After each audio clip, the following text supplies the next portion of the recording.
Basketball is just, I always tell people it's something that I do, I don't have to revise for it, I just wake up and just do it. It's where I find my comfort zone basically. I love being on court, just nothing else matters. I know it's cliche, but yeah. But yeah, I just love the game. I played for the GB Under-20s a few summers ago, 2010. The first game when you get shouted out onto the court and the national anthem comes on, that was like a really big moment for me. I was there and I was part of the team and had the Great Britain on my chest, and it was cool. That was a really cool moment. That was when I knew like this is kind of what I'd like to do. Basketball means a lot to me because throughout basketball I traveled all around the world and I met so many people. Thanks to basketball I got my education back in the United States and I'm getting it right now here. So basketball is everything to me.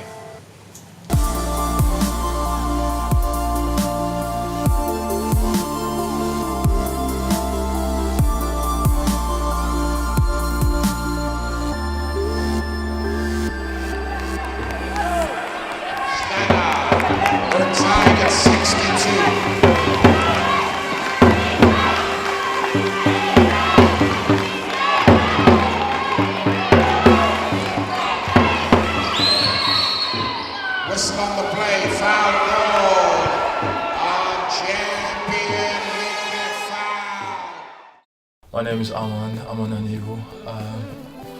I play basketball for Leeds Beckett. Been here for 2 years now. Originally I'm from the Ivory Coast, West Africa.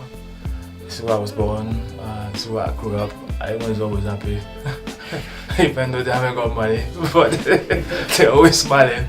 Yeah, I mean, just relax. You just go and it's not stressful out here, just peaceful and everything. Yeah, I'm Josh Metcalf. I'm from Doncaster. When I was 21, I enrolled at Leeds Metropolitan University, and then in my first year I had a 55-point game, which is like a couple of Carnegie records I think I've broken. Because my life's been devoted to basketball from such a young age, it's like I haven't really had so much time for other hobbies, so I just have to find stuff that interests me that I can fit in around basketball, rather than having separate hobbies that take up too much time. My first game I was probably playing in front of 1,000 plus, and like I'm not gonna lie, I was a little bit nervous when I first ran out. They said my name and everything, but that was really the first time when I thought, wow, this is like a drug. Like I want to keep doing this. When I was 16 years old, 2009, I played in the Under-16s European Championships. We would get asked for autographs, pictures, literally all day, every day. I would be playing in the semi-final against Denmark in front of about 2,500 people. An unbelievable experience. That was one time I think I got butterflies. Pretty spectacular moment in my basketball career. I live with my grandma. I love my grandma to death. She's like my mother for me. Because my mom wasn't really around when I was growing up, so she looked after my dad. So yeah, they're really important person in my life. Is there anything like specific that you remember about your grandmother that you just think this one was amazing? The beating. No, I mean she had 10 kids on her own, and looking after like grandchild like me and other my cousins. So she's like an inspiration. I'm a people's person. I like to get on with everyone. I'm very social, very active. So as a basketball player, as a point guard, and as a leader, I feel as though I create very good bonds with each person individually, no matter where they're from, no matter what their position is, no matter what their job is within the organisation, within the club. I feel as though I have a different, very strong relationship with everyone. In the second half of the season, Leeds Carnegie ranked in 5th place. But luckily for them, things started to look up as they began to beat more and more teams in a blowout fashion.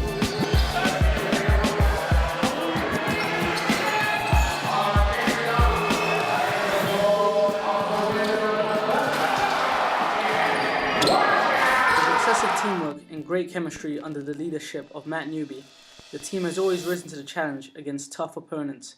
The transition from Europe to America was kind of difficult. My first year was tough, I'm not gonna lie. I didn't know any English, so that was pretty tough for me. And the basketball-wise, it's pretty different. here in Europe you have really skilled players, but back in the United States they're really athletic, and basketball it's really fast. So it took me some time to adjust.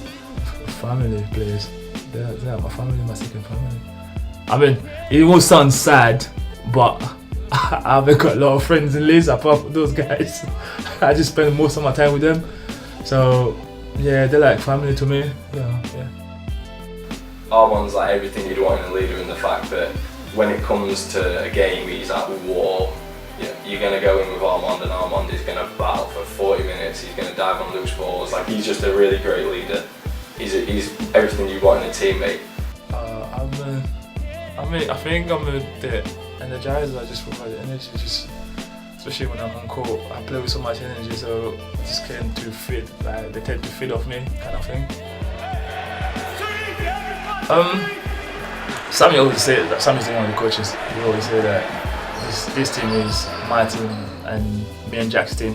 Make sure that when someone is down on court, kind of thing, and just pick them up. Just always be there for each other, kind of thing. At the end of the day, we're all friends. Doesn't matter. Just basketball. Carnegie now faces a tough matchup against Medway Park Crusaders, as neither Matt Newby or the team know what the outcome will be. The first half was proven difficult for Carnegie, as Medway Park were dominant throughout. Despite having a few steals, Medway took the half leading 40-27.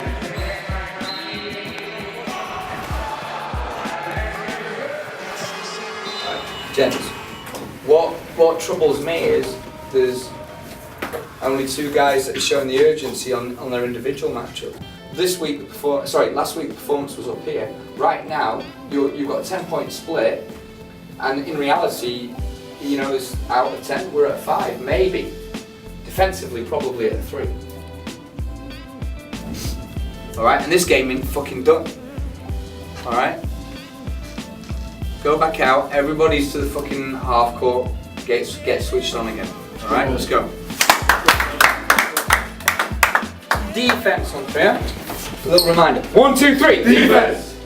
Leeds came back after a powerful talk during the half-time with 100% drive and determination to make the second half count.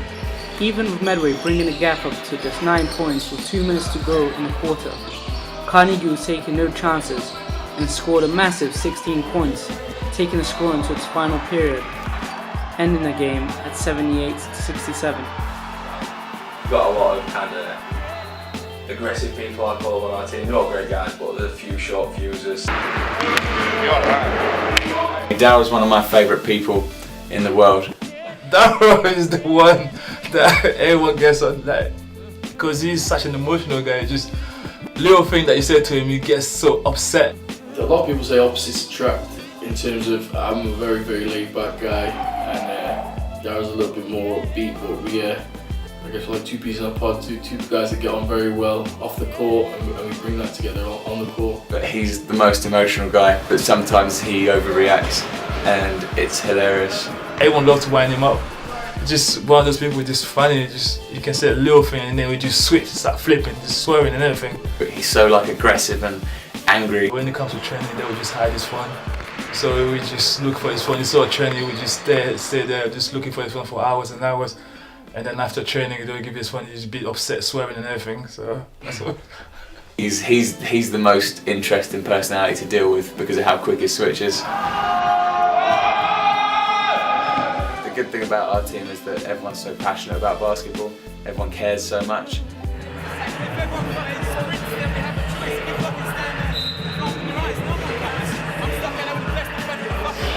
And the amount of balls that have been kicked into the ceiling this year is like more than any other team I've ever been a part of. Straight away, people like Branimir, hooch balls all the way across the gym. Are you doing Branimir? Have you interviewed Branimir? Yeah. Branimir's a ball kicker. I'm really passionate about basketball. Sometimes too much, I would say. So I would do some crazy stuff that I usually wouldn't, like kicking the ball, which Coach Newby doesn't really like. I mean, Jack, when Jack is upset, he tends to play shots like oh, it goes. Psh. It's got to the point where it's like funny now because we know we shouldn't do it, and Coach gets angry at us. But stuff like that is like you can forgive people for caring too much. Do you know what I mean? If people didn't care, then we'd have a problem. some people like that, and they like my passion about the sport, and that's how I play, and that's my way of playing. My mind before stepping on court, depending on, regardless of who I'm playing, I just don't care. I just want to go out there and just show you that I can play against you, regardless any level. I don't care. I play. I don't know if I'm playing today or not, but today's game day, I'll wake up. I'll make sure that I wake up on the right hand side, take my vitamin before I do anything, go to the bathroom, eat bad, go to the bathroom, brush my teeth or anything, and then just listen to music. Make sure I put my right socks on first, then my left. It's not even a joke. I'm trying to talk out of it. I took myself out of it, back, and then my shoes, and then I get dressed, and then I go on court. Before going on court, I make sure that I shake all the 5 players, like the starting 5 hands, and I give a face to everyone else, and then pray, give it to my granddad, and honor my granddad for stepping on court.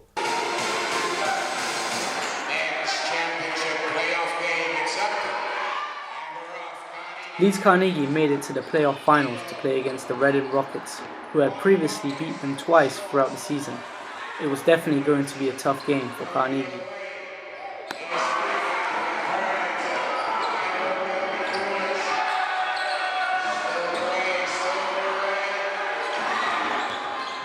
Leeds had a better opening quarter, giving them the lead at 18-14, but by the second, Reading bit back with 23 points and leading them by 5 at the half-time.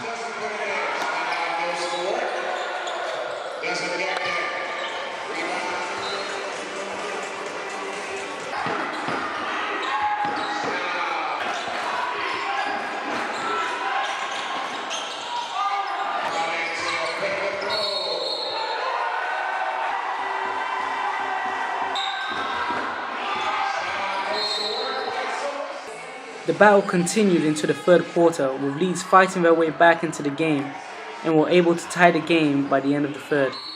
Leeds quickly took the lead in the fourth quarter with some strong offensive plays.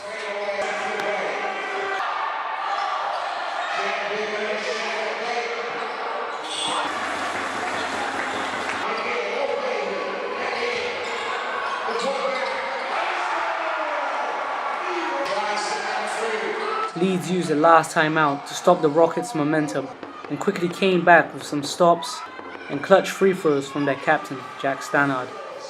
For 2014, Wiltshire puts it up, doesn't get there. Simon Stewart kicks it back out. The game was won 71-65.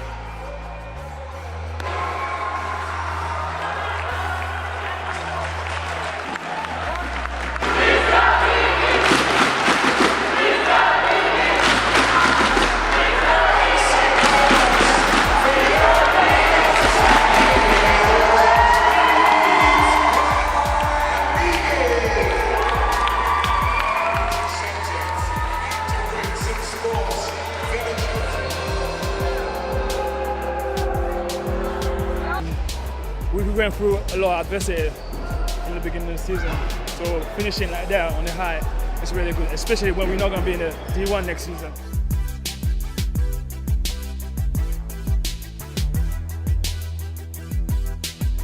It's been a long season, and at the end everybody came up to play, and it was a great game. For us to go on and win it as we did as a 6th seed is absolutely unreal feeling.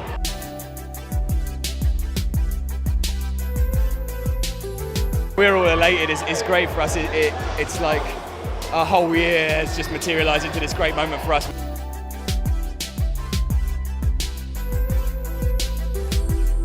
We made a stand, the boys made strong adjustments, made a concerted effort to learn more, listen more, and work harder. And what could have been a season where we didn't produce, we've come out on top in a great weekend.